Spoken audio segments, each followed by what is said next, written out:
नमस्कार। कहानियों के इस सफ़र में आप सबका बहुत स्वागत है।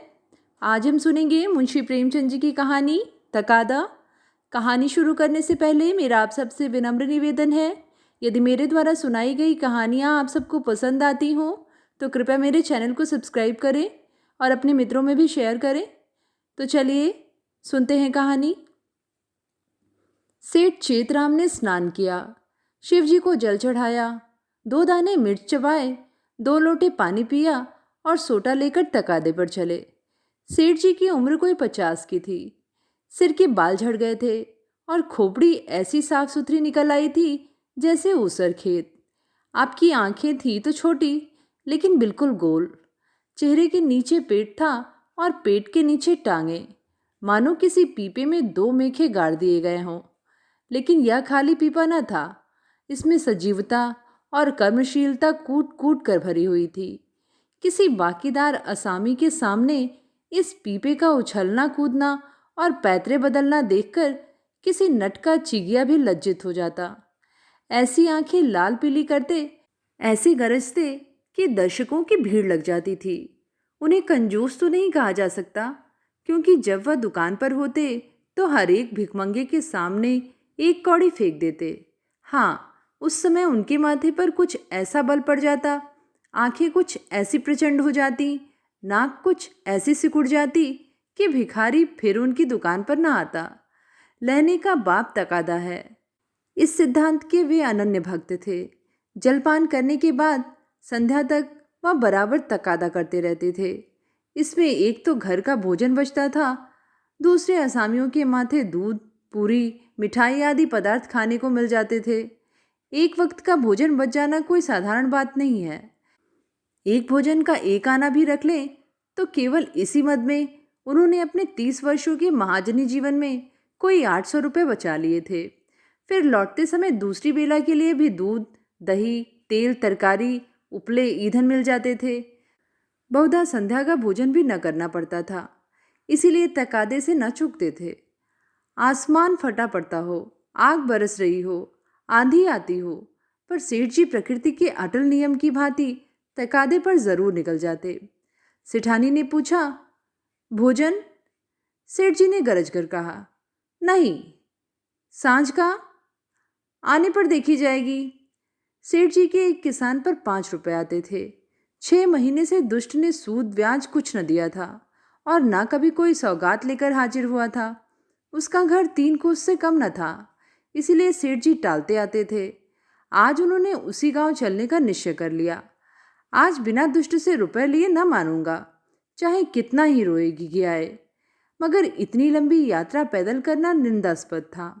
लोग कहेंगे, नाम बड़े दर्शन थोड़े, कहलाते सेठ, चलते हैं पैदल। इसीलिए मंथर गति से इधर उधर ताकते, राहगीरों से बात करते चले जाते थे कि लोग समझे वायु सेवन करने जा रहे हैं। सहसा एक खाली इक्का उनकी तरफ जाता हुआ मिल गया। इक्केवान ने पूछा, कहाँ लाला, कहाँ जाना है? सेठ जी ने कहा, जाना तो कहीं नहीं है, 2 परख तो और है, लेकिन लाओ बैठ जाएं। इक्के वाले ने चुभती हुई आंखों से सेठ जी को देखा। सेठ जी ने भी अपनी लाल आंखों से उसे घूरा। दोनों समझ गए, आज लोहे के चने चबाने पड़ेंगे। इक्का चला। सेठ जी ने पहला वार किया, कहाँ घर है मियाँ साहब? घर कहाँ है हुजूर, जहाँ पड़ा रहूं वही घर है। जब घर था तब था, अब तो बेघर बेदर हूँ, और सबसे बड़ी बात यह है कि बेपर हूँ। तकदीर ने पर काट दिए, लंडूरा बनाकर छोड़ दिया। मेरे दादा नवाबी में चकलेदार थे, 7 जिले के मालिक। जिसे चाहे तोप दम कर दे, फांसी पर लटका दे। निकलने के पहले लाखों की थालियां नजर चढ़ जाती थीं हुजूर। नवाब साहब भाई की तरह मानते थे। एक दिन वह थे, एक दिन यह है कि हम आप लोगों की गुलामी कर रहे हैं। दिनों का फेर है। सेठ जी को हाथ मिलाते ही मालूम हो गया, पक्का फिकैत है, अखाड़ेबाज। इससे पेश पाना मुश्किल है। पर अब तो कुश्ती बद गई थी, अखाड़े में उतर पड़े थे। बोले, तो यह कहो कि बादशाही घराने के हो। यह सूरत ही गवाही दे रही है। दिनों का फेर है भाई, सब दिन बराबर नहीं जाते। हमारे यहाँ लक्ष्मी को चंचला कहते हैं, बराबर चलती रहती हैं। आज मेरे घर, कल तुम्हारे घर। तुम्हारे दादा ने रुपए तो खूब छोड़े होंगे। इक्के वाला, अरे सेठ, उस दौलत का कोई हिसाब न था। न जाने कितने तहखाने भरे हुए थे। बोरे में सोने चांदी के डले रखे हुए थे। जवाहरात टोकरियों में भरे पड़े थे। एक एक पत्थर 50-50 लाख का। चमक दमक ऐसी थी कि चिराग मात। मगर तकदीर भी तो कोई चीज़ है। इधर दादा का 40वां हुआ, उधर नवाबी बुर्द हुई। सारा खजाना लुट गया। छकड़ों पर लाद लाद कर लोग जवाहरात ले गए।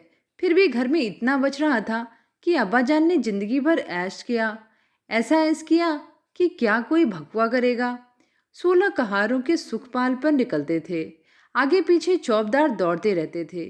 फिर भी मेरे गुजर भर को उन्होंने बहुत छोड़ा। अगर हिसाब किताब से रहता तो आज भला आदमी होता। लेकिन रईस का बेटा रईस ही होता है। एक बोतल चढ़ाकर बिस्तर से उठता था। रात रात भर मुजरे होते रहते थे। क्या जानता था एक दिन यह ठोकरें खानी पड़ेंगी। सेठ, अल्लाह मियाँ का शुक्र करो भाई कि ईमानदारी से अपने बाल बच्चों की परवरिश तो करते हो। नहीं तो हमारे तुम्हारे कितने ही भाई रात दिन कुकर्म करते रहते हैं, फिर भी दाने दाने को मोहताज रहते हैं। ईमान की सलामती चाहिए, नहीं दिन तो सभी के कट जाते हैं। दूध रोटी खाकर कटे तो क्या, सूखे चने चबाकर कटे तो क्या। बड़ी बात तो ईमान है। मुझे तो तुम्हारी सूरत देखते ही मालूम हो गया था कि नीयत के साफ सच्चे आदमी हो। बेईमानों की तो सूरत से ही फटकार बरसती है। इक्के वाला, सेठ जी, आपने ठीक कहा कि ईमान सलामत रहे तो सब कुछ है। आप लोगों से 4 पैसे मिल जाते हैं, वही बाल बच्चों को खिला पिला कर पड़ रहता हूँ। हुजूर, और इक्के वालों को देखिए तो कोई किसी मर्ज में मुब्तला है, कोई किसी मर्ज में। मैंने तोबा बोला, ऐसा काम ही क्यों करे कि मुसीबत में फंसे। बड़ा कुनबा है हुजूर, माँ है, बच्चे हैं, कई बेवाएं हैं और कमाई यही इक्का है। फिर भी अल्लाह मियाँ किसी तरह निभाए जाते हैं। सेठ, वह बड़ा कारसाज है खान साहब, तुम्हारी कमाई में हमेशा बरकत होगी। इक्के वाला, आप लोगों की मेहरबानी चाहिए। सेठ, भगवान की मेहरबानी चाहिए। तुमसे खूब भेंट हो गई। मैं इक्के वालों से बहुत घबराता हूँ, लेकिन अब मालूम हुआ अच्छे बुरे सभी जगह होते हैं। तुम्हारे जैसा सच्चा दीनदार आदमी मैंने नहीं देखा। कैसी साफ तबीयत पाई है तुमने, वाह।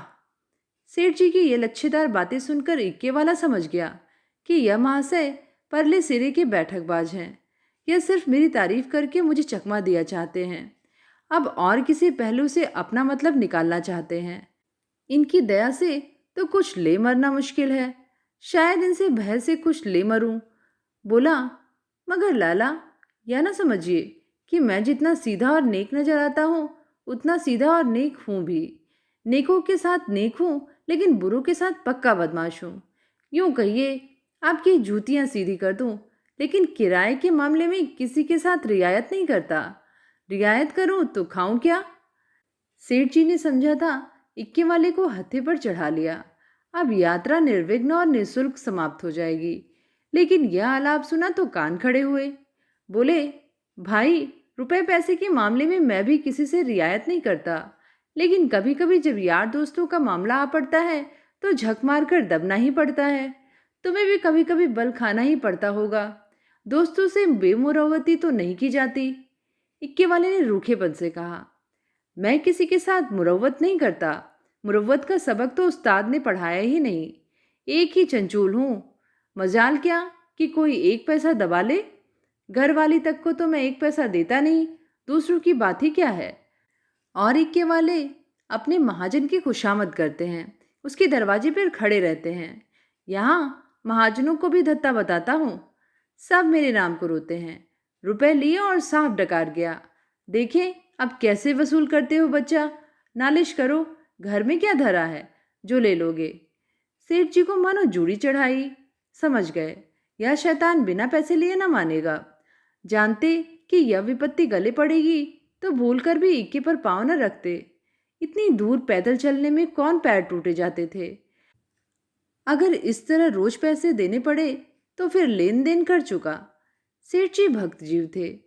शिवजी को जल चढ़ाने में जब से होश संभाला एक नागा भी न किया।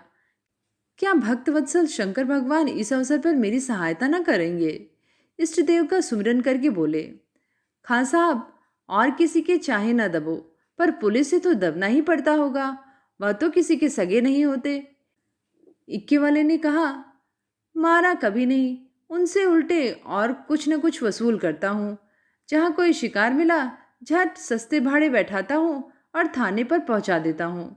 किराया भी मिल जाता है और इनाम भी। क्या मजाल कि कोई बोल सके। लाइसेंस नहीं लिया आज तक, मजे में सदन में इक्का दौड़ाया फिरता हूँ। कोई साला छू नहीं करता। मेले ठेलों में अपनी खूब बन जाती है। अच्छे अच्छे माल चुनकर कोतवाली पहुँचाता हूँ। वहाँ कौन किसी की दाल गलती है? जिससे चाहे रोक ले। 1 दिन, 2 दिन, 3 दिन, 20 बहाने हैं। कह दिया, शक था कि यह औरत को भगाए लिए जाता था। फिर कौन बोल सकता है? साहब भी छोड़ना चाहें तो नहीं छोड़ सकते। मुझे सीधा ना समझिएगा, एक ही हरामी हूँ। सवारियों से पहले किराया तय नहीं करता। ठिकाने पर पहुंचकर 1 के 2 लेता हूँ। जरा भी चीचपड़ किया तो आस्तीन चढ़ा पैतरे बदल कर खड़ा हो जाता हूँ। फिर कौन है जो सामने ठहर सके? सेठ जी को रोमांच हुआ आया। हाथ में एक सोटा तो था, पर उसका व्यवहार करने की शक्ति का उनमें अभाव था। आज बुरे फंसे। न जाने किस मनहूस का मुंह देखकर घर से चले थे। कहीं यह दुष्ट उलझ पड़े तो 10-5 दिन हल्दी सोट पीना पड़े। अब से भी कुशल है, जो यहाँ उतर जाऊं तो जो बच जाए वही सही। भीगी बिल्ली बनकर बोले, अच्छा, अब रोक लो खां साहब, मेरा गांव आ गया। बोलो, तुम्हें क्या दे दूं? इक्के वाले ने घोड़ी को एक चाबुक और लगाया और निर्दयता से बोला, मजूरी सोच लो भाई। तुमको न बैठाया होता तो 3 सवारियां बैठा लेता। तीनों 4-4 आने भी देते तो 12 आने तो हो जाते। तुम 8 ही आने दे दो। सेठ जी की बधिया बैठ गई। इतनी बड़ी रकम उन्होंने उम्र भर इस मद में नहीं खर्च की थी। इतनी सी दूर के लिए इतना किराया वह किसी तरह न दे सकते थे। मनुष्य के जीवन में एक ऐसा अवसर भी आता है जब परिणाम की उसे चिंता नहीं रहती। सेठ जी के जीवन में यह ऐसा ही अवसर था।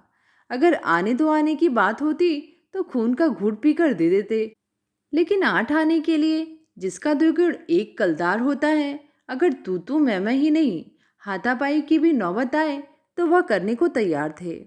यह निश्चय करके वह दृढ़ता के साथ बैठे रहे। सहसा सड़क के किनारे एक झोपड़ा नजर आया। इक्का रुक गया। सेठ जी उतर पड़े और कमर से एक दुअन्नी निकालकर इक्केवान की ओर बढ़ाई। इक्केवान ने सेठ जी के तेवर देखे तो समझ गया ताव बिगड़ गया। चाशनी कड़ी होकर कठोर हो गई। अब यह दांतों से लड़ेगी। इसे चुबल कर ही मिठास का आनंद लिया जा सकता है। नम्रता से बोला, मेरी ओर से इसकी रेवड़ियां लेकर बाल बच्चों को खिला दीजिएगा। अल्लाह आपको सलामत रखे। सेठ जी ने एक आना और निकाला और बोले, बस आप जवान ना हिलाना, एक कौड़ी भी बेसी न दूंगा। इक्के वाला, नहीं मालिक, आप ही ऐसा कहेंगे तो हम गरीबों के बाल बच्चे कहाँ से पलेंगे? हम लोग भी आदमी पहचानते हैं हुजूर। इतने में झोपड़ी में से एक स्त्री गुलाबी साड़ी पहने पान चबाती हुई निकल आई और बोली, आज बड़ी देर लगाई। यकायक सेठ जी को देखकर, अच्छा, आज लाला जी तुम्हारे इक्के पर थे? फिर आज तुम्हारा मिजाज काहे को मिलेगा? एक चेहरे शाही तो मिली ही होगी। इधर बढ़ा दो सीधे से। यह कहकर वह सेठ जी के समीप आकर बोली, आराम से चारपहिए पर बैठो लाला। बड़े भाग थे कि आज सवेरे सवेरे आपके दर्शन हुए।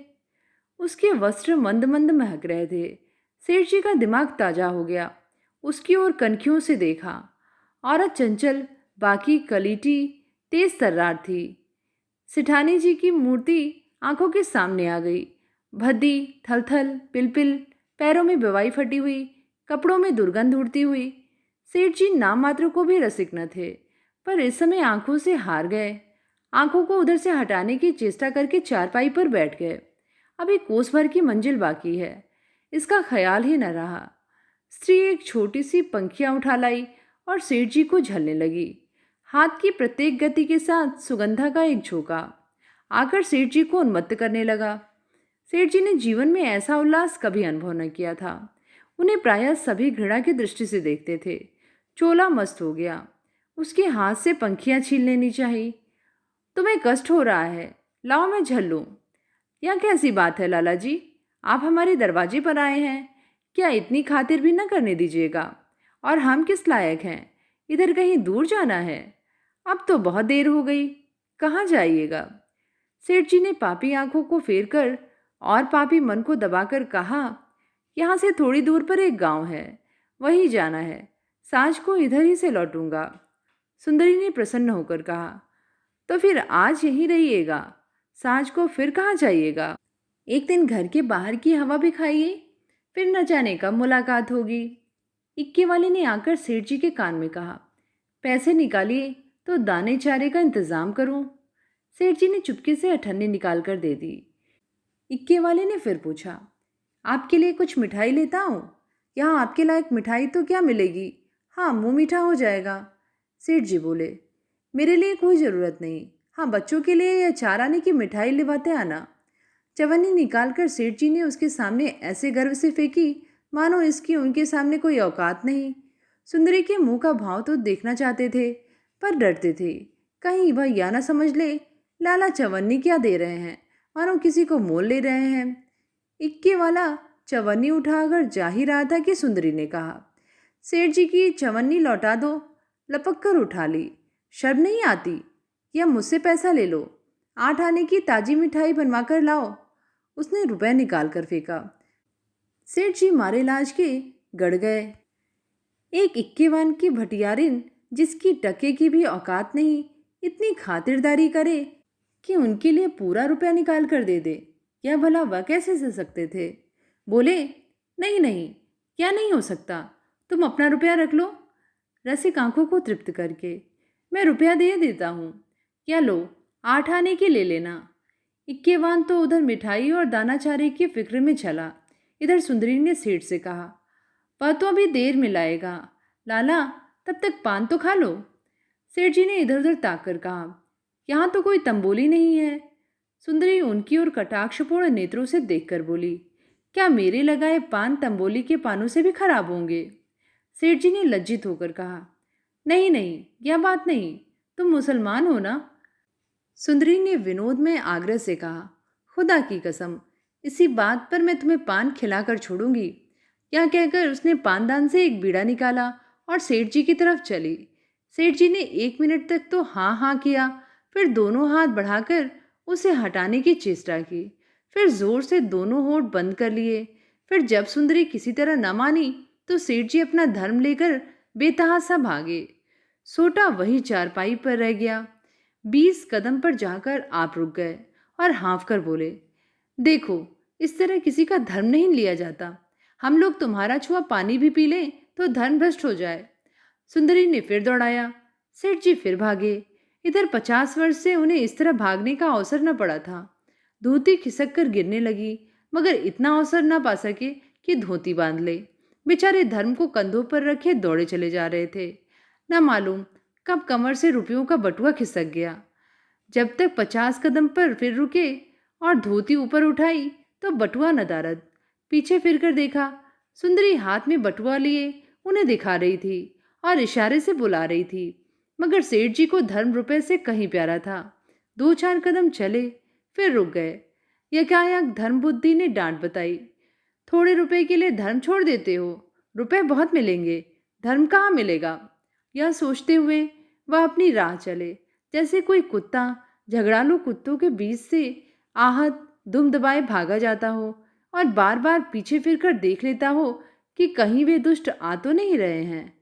तो ये थी कहानी तकादा। कहानी आप सबको कैसी लगी नीचे कमेंट में लिख के ज़रूर बताइएगा। फिर मिलेंगे एक नई कहानी के साथ। धन्यवाद।